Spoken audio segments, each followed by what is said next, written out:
Hi friends, అందరూ బాగున్నారా? ఈరోజు మనం చికెన్ కర్రీ చేసుకుందాము. చాలా సింపుల్గా ఉంటుందండి. ముందుగా నూనె వేసుకున్న తర్వాత అందులో మనం పోపు గింజలు వేసుకున్నాము.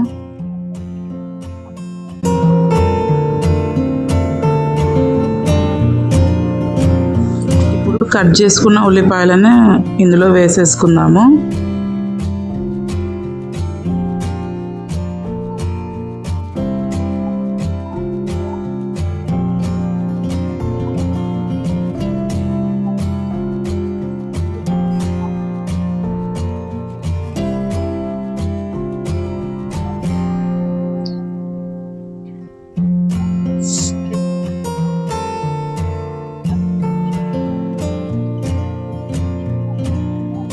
ఇప్పుడు మనం ఇందులోకి కొత్తిమీర వేసుకుందాం.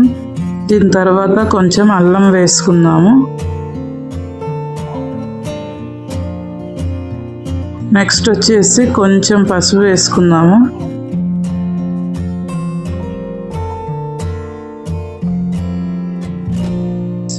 ఇప్పుడు మంచిగా మొత్తం కలిసేలాగా కలుపుకుందాం. అల్లం పచ్చివాసన పోయే వరకు, ఇంకా ఉల్లిగడ్డలు మంచిగా ఫ్రై అయ్యే వరకు బాగా వేయించుకోవాలి. ఇప్పుడు ఉల్లిపాయలు మంచిగా వేగిపోయాయి. ఇప్పుడు మనం ఇందులో చికెన్ వేసేసుకుందాము.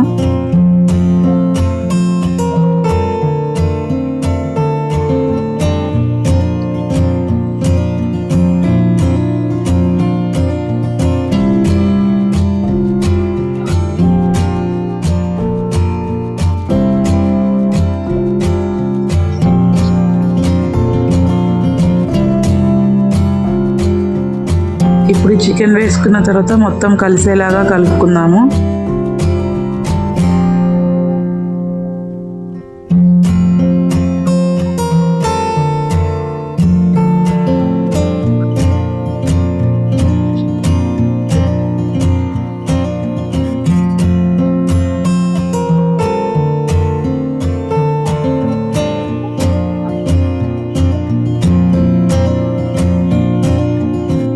ఇప్పుడు ఒక స్పూన్ ఉప్పు వేసుకుందాం ఇందులోకి.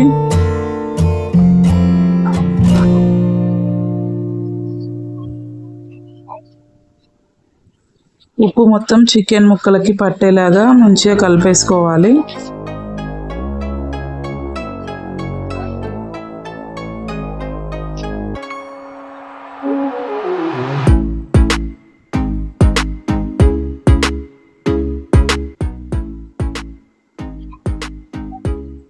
ఇప్పుడు కాసేపు మూత పెట్టుకోవాలండి.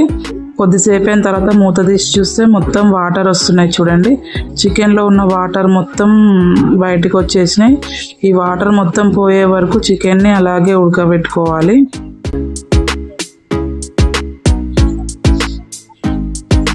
మళ్ళీ కొద్దిసేపు మూత పెట్టుకుందాము.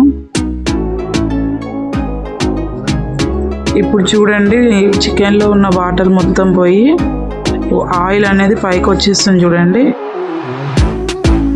ఇలా వచ్చే వరకు మనం ఇందులో కారం అవన్నీ ఏమి వేసుకోవద్దు అనమాట. చికెన్లో ఉన్న వాటర్ పోయి మనకి నూనె తేలే వరకు చికెన్ ఉడకబెట్టుకోవాలి. ఇప్పుడు తర్వాత మనం ఇందులోకి సరిపడా కారం వేసుకోవాలి.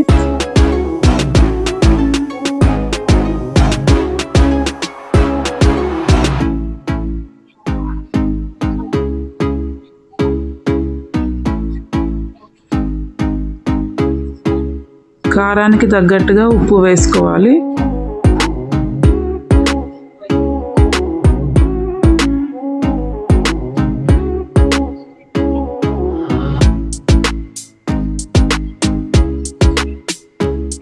మొత్తం ఉప్పు కారం అంతా ముక్కలకు పట్టేలాగా నీట్గా కలిపేసుకోవాలి.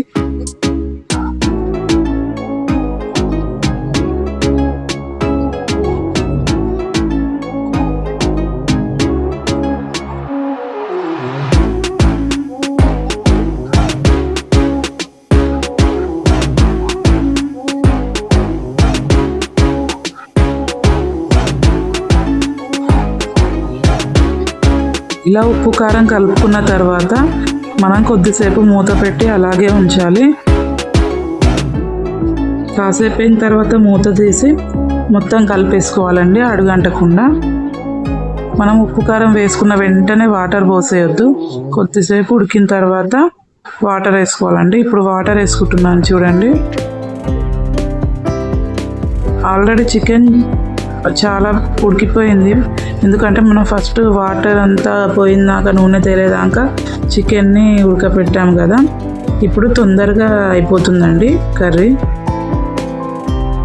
మరీ ఎక్కువ వాటర్ పోసుకోవద్దు, అలా ముక్కలు కనిపించేలాగా పోసుకోవాలి వాటర్.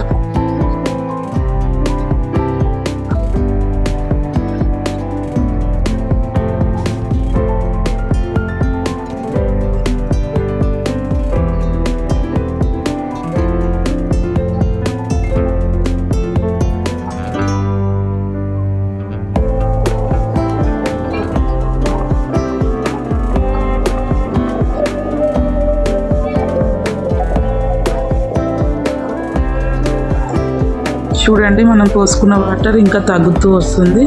ఇలా చికెన్ మంచిగా ఉడికి వాటర్ తగ్గుతూ ఉండాలి.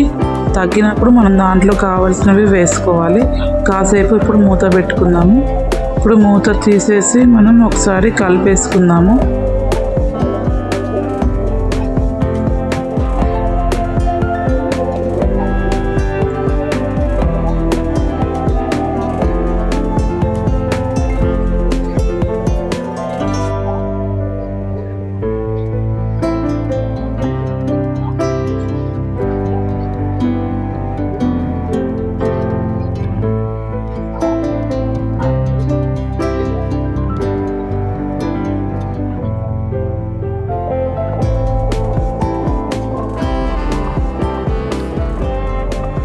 ఇప్పుడు మనం ఇందులోకి కొబ్బరి పొడి వేసుకుందాము. ఈ కొబ్బరి పొడిలో నేను లవంగా, ఇలాచి, దాల్చిన చెక్క ఇవన్నీ వేసి మిక్సీ పెట్టానన్నమాట. ఎండు కొబ్బరిని కొంచెం గ్యాస్ మీద కాల్చాలండి, దానితోటి చాలా మంచిగా టేస్ట్ వస్తుంది కొబ్బరి పొడి. ఇప్పుడు నేను ఇందులోకి మసాలా వేస్తున్నాను చూడండి. ఈ మసాలా ఏంటంటే ధనియాలు, జీలకర్ర, మెంతులు, ఇంకా ఇలాచి, లవంగా, దాల్చిన చెక్క ఇవన్నీ కలిపి మిక్సీ వేయించుకొని తర్వాత మిక్సీ పట్టిన పొడి. దీన్ని హెచ్చం అని కూడా అంటారు మన తెలంగాణలో. ఇంకా సపరేట్గా మళ్ళీ గరం మసాలా వేయాల్సిన అవసరం లేదన్నమాట. ఇవన్నీ కలిపి పొడి చేసుకొని పెట్టుకుంటే సరిపోద్ది. ఇలా మనం నాన్ వెజ్ వండుకున్నప్పుడు ఇది వేసేసుకుంటే సరిపోద్ది. మనం వెజిటేబుల్స్లోకి ఘాటు ఉండొద్దు అనుకుంటాం కాబట్టి మామూలుగా ధనియాల పొడి ఒకటే వేసుకుంటాము. ఇందులోకి మసాలా వేసుకుంటే చాలా టేస్ట్ బాగుంటుందండి.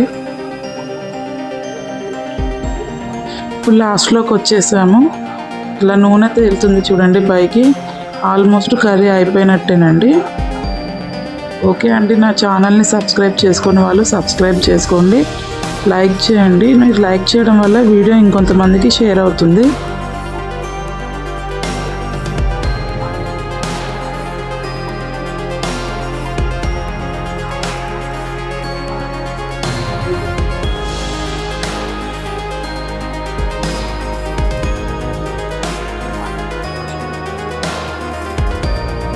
ఓకే ఫ్రెండ్స్, సబ్స్క్రైబ్ చేసుకోవడం మర్చిపోకండి. ఉంటాను మరి, బాయ్.